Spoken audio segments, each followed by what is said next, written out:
pessoal, a graça e a paz.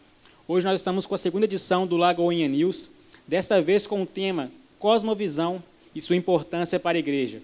E para tratarmos sobre este assunto, eu trouxe a Carol, que é professora aqui em nossa igreja do Carisma Start e também formada no Carisma da Lagoinha. E para começarmos sobre esse assunto, Carol, eu gostaria de saber com você sobre a importância da cosmovisão para a igreja e o que é a cosmovisão. Sim, a graça e a paz, igreja. Então, vamos falar um pouquinho sobre esse assunto, né? Cosmovisão. Eu costumo falar até no Carisma Start que é a visão que a gente tem do mundo, é a forma como a gente, é as nossas lentes, os nossos olhos e que nós enxergamos as situações do mundo. Então, a gente pode definir assim: as pessoas podem ter uma cosmovisão que seja baseada na Bíblia, que é o que a gente crê, que é a verdade, mas também na sociedade existem outras formas de cosmovisão, tem outras formas de pensar. E aí, quando a gente vai para a sociedade, a gente acaba encontrando esses desafios, ou até mesmo em nós, às vezes a gente não percebe como a gente age. Tem situações na nossa vida que a gente pode não agir de acordo com a palavra. E quando a gente conhece a cosmovisão, a gente passa a compreender tanto a nós mesmos quanto as outras pessoas, né? Então, para definir um pouquinho mais sobre cosmovisão, a gente pode dizer que existem 3 tipos de cosmovisão. A cosmovisão cristã, que é a cosmovisão teísta, com T, né? Teísta, e que é quando Cristo ele está no centro, quando Cristo ele direciona as nossas vidas. A partir do momento que a gente tem o encontro com Deus, a nossa vida é transformada por Ele e a nossa prática de vida se torna a palavra de Deus. É através da Bíblia que a gente vai viver. Então, essa é uma cosmovisão. As nossas lentes, elas enxergam o mundo ao nosso redor a partir da nossa crença, da Bíblia. Existe também uma outra forma de ver o mundo, que é a forma deísta, com D, que é quando nós cremos que Deus ele criou todas as coisas, nós cremos num Deus que fez cada um de nós e fez tudo, mas ele não participa de mais nada. Ele só criou e deixou o mundo se virar, né? Ele criou o mundo e deixou ele fazer como ele bem entendesse, ou seja, ele não sustenta nada. É como se, um exemplo que eu até dou no curso também, é sobre o relojoeiro.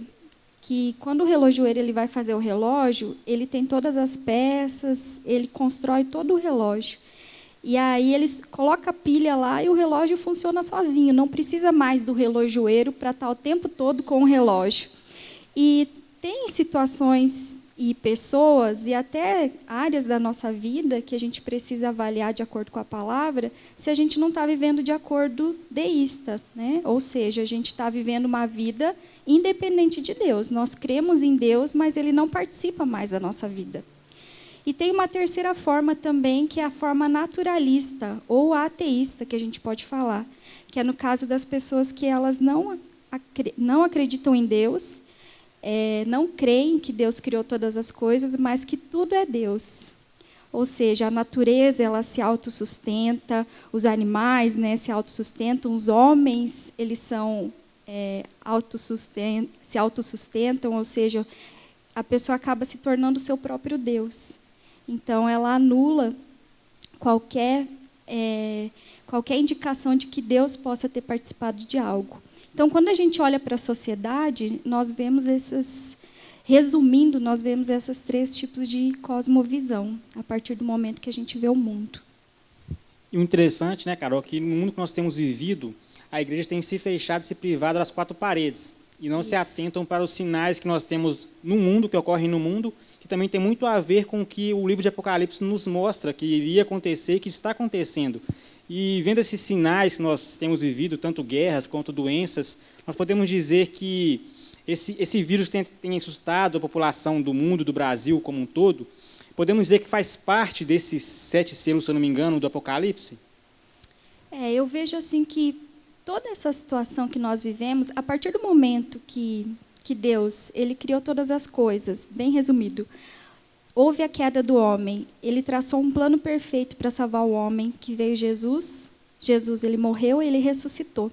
A partir do momento que Jesus ressuscitou, ele não nos deixou só, o Espírito Santo habita em nós, e a partir desse momento, ele foi nos fazer uma morada. Então, eu acredito que desde esse tempo, o mundo está se preparando para o fim. Nós, com a nossa mente, a gente não consegue imaginar quando isso vai chegar. Só Deus, Pai, que sabe, nem Jesus, né? Mas eu creio que todas essas coisas que estão acontecendo estão apontando para um fim, né? Agora, aquilo que pode ser descrito, vamos dizer assim, já é algo mais profundo do estudo do Apocalipse. Mas se a gente vê os sinais, quantos acontecimentos já teve na história, né? Talvez a nossa geração hoje nunca viveu algo parecido com o que a gente está vivendo hoje. Então, eu acredito que a consequência do pecado fez com que todo esse mal estivesse acontecendo conosco. E que eu creio que uma hora vai chegar ao fim. Uma hora vai chegar o momento que Deus vai nos salvar dessa situação, né? E é interessante porque eu, particularmente, vejo isso como algo que é Deus mostrando, olha, voltem-se a mim e se arrependam, né? Porque é como se fosse alguém dando um aviso que está chegando. Por exemplo, alguém que... tem até uma parábola na Bíblia que fala que um dono da casa saiu e deixou lá seus empregados para cuidar, e alguns desses empregados não se atentaram. E também tem aquela parábola das noivas, se eu não me engano, que é um sinal. Nós devemos nos arrepender e voltarmos ao nosso Deus. Talvez este não seja o último, eu acho que não seja o último sinal. Deverão muitas coisas para poder se cumprir, e, como você disse, né, é um estudo muito mais profundo para podermos tentar entender essas questões. E sobre essas coisas que nós temos falado sobre a cosmovisão, como que a igreja ela deve relacionar essas questões que vêm ocorrendo no mundo para dentro da igreja? Sim. Como até você comentando, eu lembrei de algo que eu comecei a pensar diante dessa situação que a gente está vivendo hoje. Realmente é um momento de reflexão, é um momento de a gente voltar para si. E para que a gente possa saber agir nesse tempo. Talvez seja uma oportunidade que nós, como igreja, temos de avaliar nossas ações. Porque muitas vezes nós estamos tão ativos no mundo, no trabalho, que algo numa proporção tão grande como essa teve que acontecer para que nós parássemos e olhássemos para aquilo que realmente importa, que é a palavra de Deus. E como que você perguntou em relação a... Como que a igreja deve tentar tratar esses assuntos, podemos dizer, seculares, entre aspas, para dentro da igreja? Isso. Algo que a gente tem que pensar é que nós somos um ser inteiro, integral. Nós não podemos ser uma pessoa dentro da igreja, fora da igreja, mas Deus ele tem uma missão de alcançar o mundo por inteiro. Então, esse é o propósito da igreja. Eu creio que aquilo que a gente recebe dentro da igreja, todas as palavras, tudo, elas têm que se transformar em ação através da nossa vida para que possa atingir as pessoas ao nosso redor. Lá no nosso trabalho, na nossa casa, nos ambientes da sociedade que a gente vive. Então, eu vejo que esse momento foi um momento de a gente parar, avaliar, voltar para essa origem, que é a palavra de Deus, e ver nós como cristãos, como nós estamos agindo diante da sociedade. Porque a sociedade ela pode estar totalmente aterrorizada com essa situação. Muitos estão com medo. E o papel da igreja é o quê? Trazer a verdade, trazer a palavra e trazer as boas novas, que é o evangelho, a esperança. Então, nós precisamos ver o quanto nós estamos capacitados para isso hoje. Às vezes, esquecer um pouco de nós mesmos, né? E olhar para o nosso próximo, que está precisando tanto da gente nesse momento, né? Verdade.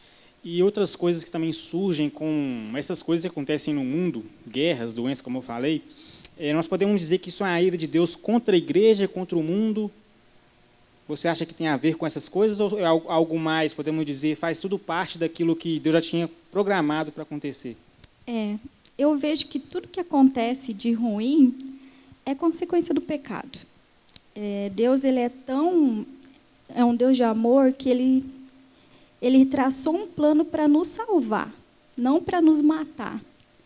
Então, eu vejo que a ira de Deus veio em consequência do pecado. Mas aí, nesse momento, Deus ele traça um plano. E esse plano é aquele ponto de que a gente possa conhecer a Ele novamente, nos aproximar dele novamente, e como igreja, assumir o nosso papel, que é levar essa verdade para as pessoas, né? Então, tudo que acontece de ruim é uma consequência lá do início, de Adão e Eva, que fizeram uma escolha e que, a partir desse momento, a morte física entrou, né? E aí Deus, ele é um Deus tão amoroso, tão bondoso, que ele não quer ver a humanidade dele sofrendo da maneira que está, mas ele envia seu filho e ele traça um plano. Não, permaneça em mim. Vocês vão passar por diversas situações nesse mundo, mas fiquem comigo, que eu estou preparando um lugar, eu estou com vocês. Não olhe para as circunstâncias, mas olhe com os olhos da fé. Então, eu creio que é um despertar para a igreja esse tempo. Se alguém aqui na igreja está dormindo em relação à vinda de Jesus, em relação a esse tempo que a gente está vivendo, a gente precisa se despertar e a gente saber qual que é o nosso papel. Nós somos os agentes de Deus. Nós somos aqueles que transmitem aquilo que Deus é. E nós não podemos nos calar nesse momento. É o momento de a gente mostrar para a sociedade quem é esse Deus, a quem nós temos crido, a quem nós temos adorado, a quem nós temos buscado. E o interessante também, Carol, que nós temos visto sobre a questão de acordar para a volta de Cristo. E nós temos como algo histórico que a Europa foi um berço da reforma protestante, e hoje nós temos visto que a Europa tem sido bastante atingida com este vírus, mas também não só com esse vírus, mas também na questão religiosa, podemos dizer assim. Muitos têm se esfriado e acabam perdendo, entre aspas, a essência do verdadeiro evangelho e se voltado mais para o deísmo, né, se podemos dizer assim. E o que tem a ver, basicamente, será que tem alguma ligação esse esfriamento com a reforma protestante, ou tudo se deve à questão do secularismo ter atingido dentro das igrejas? Eu acabo resumindo assim de uma forma mais prática, muitas vezes, para a gente entender, no sentido do nosso coração. Eu talvez não sei por completo toda a história do que aconteceu, né, na Alemanha e tudo, e nesses países, né, para ter esse esfriamento da fé. Mas a gente pode ver que, a partir do momento que a gente começa a se afastar do Deus vivo, ou viver só na religiosidade, nós vamos perdendo essa essência, a essência que é transformar vidas, transformar lugares.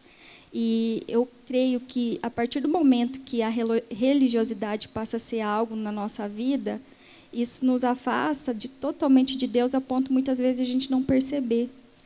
Porque ela é sutil. Muitas vezes a gente conhece tudo da palavra, muitas vezes a gente vive na igreja, a gente faz todos os rituais, mas o nosso coração não está mais lá.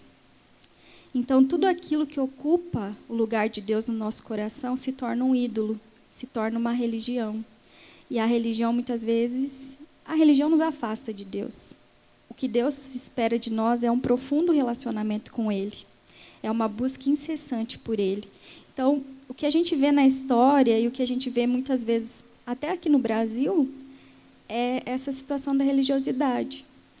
A gente passa a conhecer muito de Deus, mas não de ter um relacionamento com Ele. E esse é o ponto que Deus nos busca desde o princípio, que é um relacionamento de pai e filho. Então, ali que a gente tem que, essa é a linha que a gente tem que cuidar muitas vezes, né? É saber que o nosso comportamento, as nossas atitudes dizem muito aonde está o nosso coração. E nós precisamos o tempo todo nos voltar para a palavra de Deus. Nós temos na época de Jesus os fariseus, os doutores da lei, que sabiam tanto, tanto da palavra de Deus, e eles não conseguiram reconhecer o próprio Jesus que estava à frente deles. Eles ficaram tão firmes na lei que eles não conseguiram ver o próprio Deus vivo na frente deles. Então, eu vejo que isso a gente precisa cuidar como cristãos. Muitas vezes a gente busca conhecer como um ego, mas não como um profundo relacionamento com o Pai. E esse é o perigo, né, de todos nós. E é o perigo que pode ter acontecido no passado também, né? Verdade. E, em contrapartida, muitas pessoas também utilizam vamos dizer, espiritualmente, tudo espiritual, e acabam dizendo que, se você acaba pegando um versículo, que eu não me lembro a passagem, que diz que a letra mata. E acabam ligando isso com a teologia, falando que se você estudar teologia, você vai acabar se afastando de Deus. E acabam ignorando que ambos têm que andar juntos, né? Porque você tem que conhecer a Deus, mas também tem que ter intimidade, obviamente, com um grau mais profundo de intimidade com Deus. E as pessoas acabam esquecendo que, para conhecer a Deus, a gente também deve estudar a Bíblia, deve ter um momento de oração, que ambos estão ligados. Não adianta você ler a Bíblia se você não ora, e não adianta você orar se você não lê a Bíblia. Isso. Ambos devem caminhar juntos, né, Carol? E acaba que as igrejas, como um todo, acabam esquecendo dessas coisas e se perdendo, como você disse, acabam criando deuses dentro do seu coração e se afastando de Deus. Outra coisa também que é bem interessante a gente procurar saber também é o que tem levado, na verdade, as pessoas a esquecerem, vamos dizer, se fecharem para as coisas que acontecem fora da igreja. Também tem muito a ver com essa questão que você disse anteriormente, né? O que tem levado as pessoas a se fecharem? Talvez não, né? Realmente é o fato de não ter o conhecimento, né? Quando eu falo em a questão da religiosidade, não quer dizer que a gente realmente tem que anular a palavra de Deus, porque é ela que fala através de nós. Mas a palavra diz que o princípio da sabedoria é o temor ao Senhor. Então, nós precisamos continuar com esse temor, estudar e continuar com esse temor. E tudo é para a glória de Deus. Tudo que a gente faz é para a glória de Deus. E a partir do momento que a gente se fecha, a gente acaba não vendo mais o nosso irmão que precisa da gente lá fora também, né? Então, no Novo Testamento, Jesus ele resume toda a lei em amar a Deus sobre todas as coisas e amar o próximo como a ti mesmo.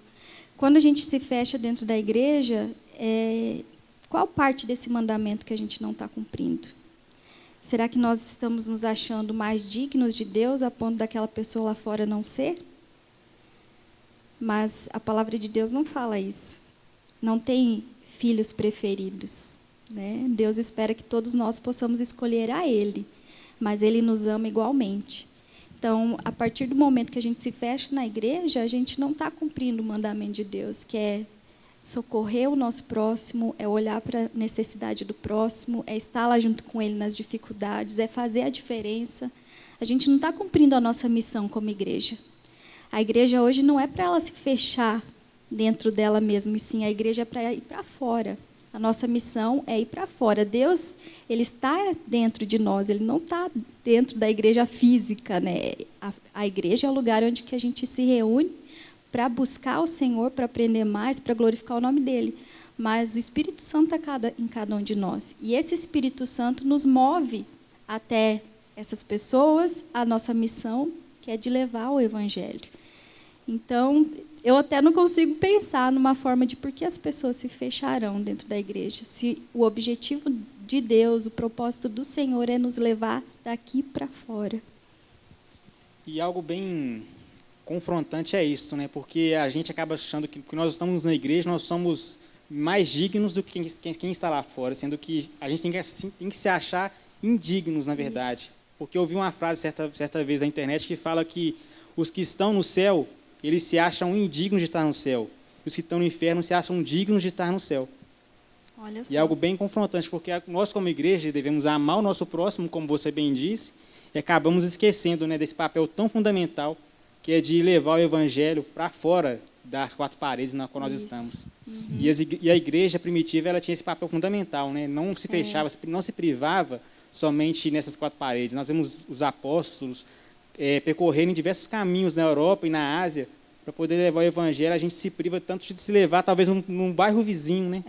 É verdade. E eu queria saber de você, qual dica que você dá para as pessoas que têm pensado assim, ou têm, às vezes, timidez, na verdade, de levar o evangelho para fora da igreja? Elas precisam buscar o Senhor. Tudo é uma caminhada, é um processo de transformação. A partir do momento que nós temos esse encontro com Deus, Ele vai nos mover em direção àquilo que Ele deseja nas nossas vidas, né? Ao que Ele deseja que nós alcancemos. E tudo aquilo que a gente faz deve ser para a glória de Deus. A gente não precisa fazer algo revolucionário na nossa época, alguma coisa assim. Mas lá no nosso trabalho, a gente ser aquela pessoa que vai ter uma palavra certa para dar para alguém num momento difícil. Vai ser aquela pessoa que vai ser uma referência dentro de casa. Acho que nas pequenas ações que a gente vai tomando, que vai levando a uma proporção grande, porque nós não somos uma pessoa única, nós somos uma unidade, nós somos um povo, nós somos uma igreja, e cada um fazendo a sua parte diante da sociedade vai poder levar essa palavra, né? Carol, eu queria muito te agradecer pela disponibilidade de estar aqui com a gente, compartilhando um pouco do seu conhecimento. E para você que está nos assistindo, procure os nossos estudos que nós temos aqui em nossa igreja. São de grande proveito para nós, eu falo como experiência própria. Então, se você se interessou mais por este assunto e diversos assuntos referentes à palavra de Deus, procure os nossos membros da parte de estudos e venha fazer parte com a gente crescer no conhecimento e na palavra, porque a Carol ela tem agregado muito para os nossos conhecimentos aqui na nossa igreja. Então, Carol, muito obrigado por você ter disponibilizado o seu tempo, o seu conhecimento para a gente crescer no conhecimento de Deus e na maturidade também. E para você que está nos assistindo, não se esqueça de deixar o seu like no nosso vídeo, de compartilhar em suas redes sociais e também de compartilhar aquilo que você tenha achado de bom para você e também para os seus amigos. E agora fique com o nosso sermão e até a próxima.